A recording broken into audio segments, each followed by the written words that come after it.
오늘도 개혁이 필요한 이유 네 번째 시간을 가져보도록 하겠습니다. 하나님께서 우리에게 이 마지막 시대에 하나님의 백성들에게 원하시는 이상은 하나님의 영광, 완전에 이르라고 우리에게 요구를 하고 계시는데요. 그분의 요구는 그리고 약속이기 때문에 반드시 우리가 하나님의 그 높은 표준을 향해서 우리가 최선을 다할 때 하나님께서 반드시 우리를 주님의 그 영광에 이르게 해주실 것이라고 우리는 믿고 있습니다. 그래서 우리가 지난 시간에 연구했듯이 이 천연법칙도 하나님의 법이기 때문에 이 법을 주의 깊게 연구하는 것이 분명히 우리의 의무라고 말씀을 하셨습니다. 오늘도 어저께 이어서 말씀을 또 계속 연결시켜 보도록 하겠습니다. 이 마지막 시대에 주님께서는 당신의 빛을 우리에게 비추심으로 죄된 방종으로 지난 세대에 모여들었던 어두움과 캄캄함이 얼마간 사라지게 하시며 먹고 마시는 부절제의 결과인 일련의 악이 줄어들게 하시는데요. 지혜로우신 주님께서는 주의 백성의 실생활이나 정신생활이 세상과 분리될 수 있는 위치로 그들을 인도하고자 계획을 하셨습니다. 그렇게 해서 그들의 자녀들이 쉽게 우상숭배에 빠지지 않게 하시고 이 시대의 편만한 부패로 더럽혀지지 않게 하셨습니다. 믿는 부모와 그 자녀들이 그리스도를 위한 산 대표자로 영생을 위한 후보자로 견고하게 서게 하는 것이 하나님의 계획입니다. 신의 성품에 참여하는 사람들은 모두 정욕을 인하여 세상에서 썩어질 것을 피할 것입니다. 식욕에 방종하는 사람들은 그리스도의 완전에 도달하기가 불가능하다고 주님께서는 분명히 말씀하고 계십니다. 하나님께서는 마지막 시대에 사는 우리에게 건강개혁의 빛을 비추어 주셨습니다. 그러므로 우리가 빛 가운데 행함으로 우리가 노출될 수도 있었던 많은 위험에서 피할 수 있게 하셨습니다. 사탄은 사람들을 이끌어서 식욕에 방종하게 하고 기호를 만족시키며 분별 없는 어리석은 짓으로 허송세월을 하도록 큰 능력으로 지금도 일하고 있습니다. 사탄은 이기적인 향락 생활과 유욕적인 방종의 삶의 매력들을 제시하고 있는데요. 부절제는 정신과 육체의 힘을 약화시킵니다. 따라서 이것에 정복당하는 사람은 사탄의 편에 자신을 내맡기게 되는 것입니다. 거기서 그는 이제 시험을 받게 되고 괴로움을 당하고 마침내는 이 의의 원수인 사단의 뜻대로 지배를 받게 되는 것입니다. 건강을 보존하기 위해서 모든 일, 곧 일하고 먹고 마시는 일에는 절제가 필요합니다. 하늘에 계신 우리 아버지께서는 타락한 식욕의 결과로 생기는 재난들에서 우리를 지키시기 위해 건강개혁의 빛을 보내셨습니다. 그리하여 순결함과 거룩함을 사랑하는 사람들이 주님께서 그들을 위해 주신 좋은 것들을 신중하게 사용하는 법을 알게 하시고 또한 일상생활에서 절제를 실천함으로 그들이 진리로 거룩함을 얻을 수 있게 하셨습니다. 건강개혁의 큰 목적은 마음과 영혼과 몸을 가능한 한 최고의 수준으로 개발시키는 것임을 우리는 항상 염두에 두어야 합니다. 천연계의 모든 법칙은 하나님의 법칙들인데요. 이것은 우리의 행복을 위해 고안된 것입니다. 그 법칙에 순종하는 것은 현세에서 우리의 행복을 증진시키고 내세를 위한 준비에서 우리들을 도와줄 것입니다.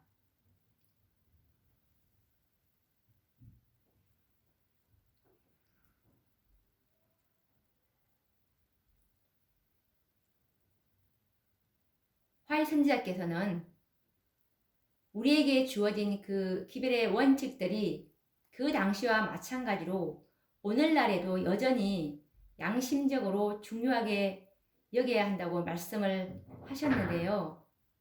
음식물 문제에 관해서 주신 빛을 결코 따른 적이 없는 사람들이 있습니다. 그런데 지금이야말로 말 아래에서 등불을 취하여 밝고도 환한 빛으로 비출 때입니다. 건강생활의 원칙들은 개인적으로 그리고 한 백성으로서 우리에게 중대한 의미가 있습니다. 모든 원칙은 지금 시험되고 있으며 입증되고 있습니다. 우리는 그리스도와 합하여 침례를 받았습니다. 그러므로 우리를 저급하게 만들고 그렇게 되어서는 안 될 상태에 이르게 하는 모든 것에서 우리는 떠나서 우리의 역할을 다한다면 우리 산머리이신 그리스도 안에서 자라날 힘이 우리에게 주어지며 우리는 하나님의 구원을 보게 될 것입니다. 건강생활의 원칙에 관한 지식이 있을 때만 우리는 부적당한 음식물로 인한 불행들을 충분히 깨달을 수가 있는 것입니다. 자기의 잘못을 안 후에 저희의 습관을 고칠 용기를 가진 사람들은 개혁의 과정이 투쟁과 많은 인내를 요구한다는 것을 깨달을 것입니다. 그러나 일단 올바른 입맛이 형성되면 그들은 전에 아무 해가 없다고 생각했던 그런 음식물의 사용이 더디지만 확실하게 소화불량과 다른 질병들의 기초를 놓고 있었음을 깨달을 것입니다.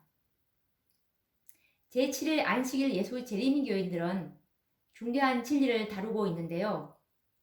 40년 전에 주님께서 우리에게 건강 개혁에 관한 특별한 빛을 주셨습니다.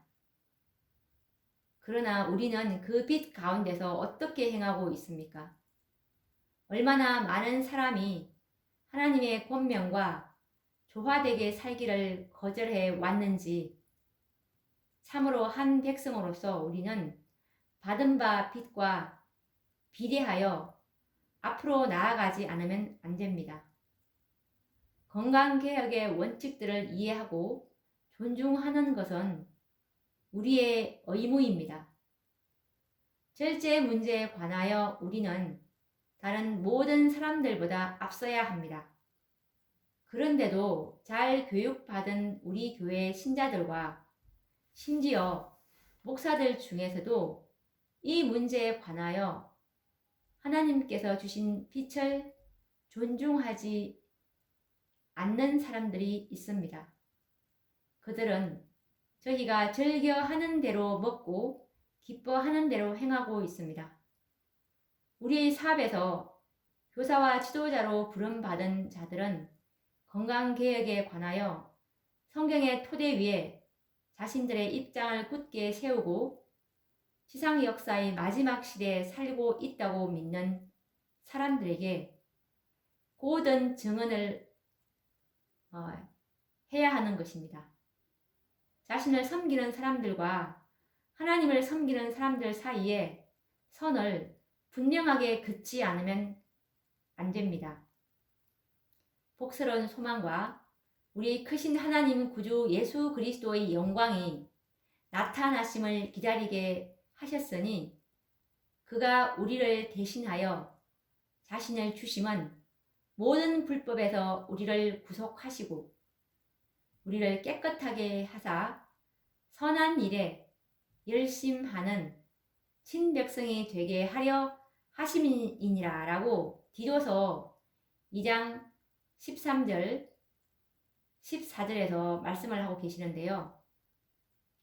이 복스러운 소망을 바라는 백성들이 머지않아 나타나실 우리 구세주에 대한 믿음을 갖지 않는 현대의 종교인들보다 뒤떨어져서야 되겠습니까?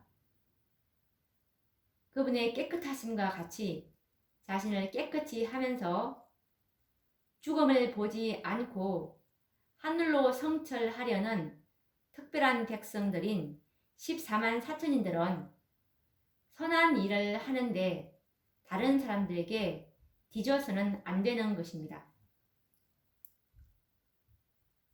영과 육의 온갖 더러움에서 자신을 깨끗하게 하려고 노력하고 하나님을 경외함으로 거룩함을 온전히 이루는 일에 그들은 자신들이 공헌하는 바가 다른 사람들보다 뛰어난 만큼 세상에 있는 그 어떤 부류의 사람들보다도 훨씬 앞서야 하는 것입니다.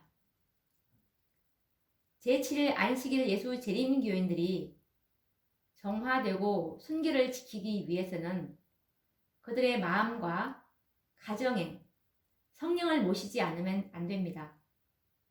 현대 영적 이스라엘이 당신 앞에 스스로 겸비해지면 모든 더러움에서 영혼의 전을 정결케 해 주실 것이며 주님께서는 병자를 위한 그들의 기도를 들으시고 질병에 그분의 치료제들을 사용할 때 복을 내리실 것이라는 빛을 나에게 주셨습니다.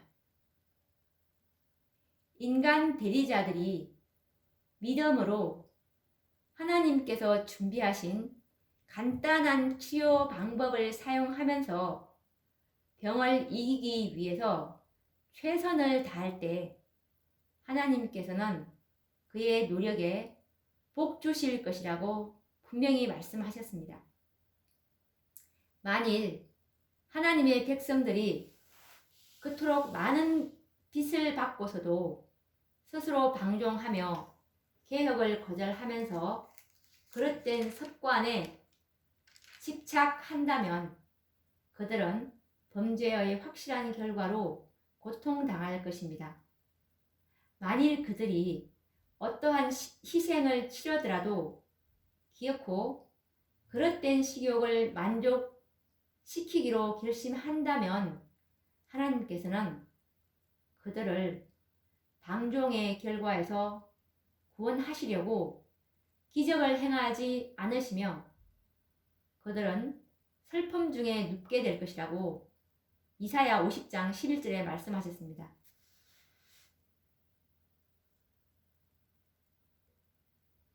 주님께서 나를 고치셨다.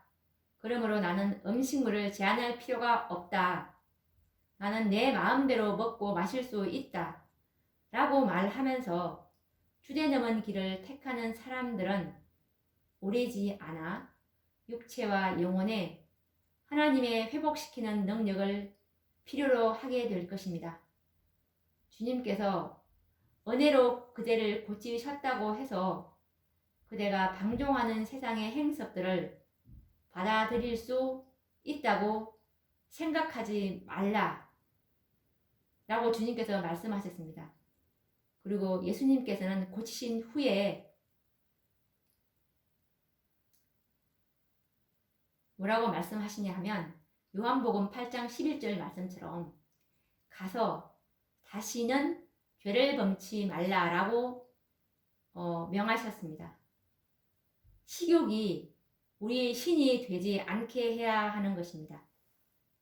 건강개혁은 하나님의 백성의 유익을 위한 그분의 특별한 사업의 일부분입니다.